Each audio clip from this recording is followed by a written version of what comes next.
Sige, go. O, dito naman tayo sa kabilang kwarto. Kwarto ni Bobot. Ang dati ng kwarto, tampak. Oh.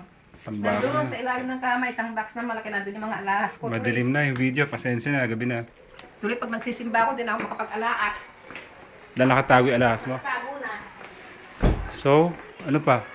Ito, hindi ko na Wala na-record yun, ngayon. support lang yun, yung isang yun sa salamin, pag nag-wiring sila. Pero ito luma, kasi lumusot yung electrician, mababata ka naman daw, maayos pa rin daw yan, plywood na yan. Kaya ginamit. Okay. Ayun, hindi mo na makikita yung tangke doon, nakuha na ng bobot naman. Tangke?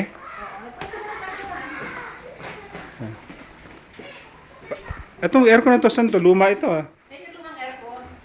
Pinalitan nyo na mas compact. Bilhin dito na yun. O dito may sako na, permanente na raw yun, sabi ni Tits. Suporta lang yan, para pupukpok ng electrical sila nun. Mukhang may nagsiswimming dito sa sabi ng bahay, ano?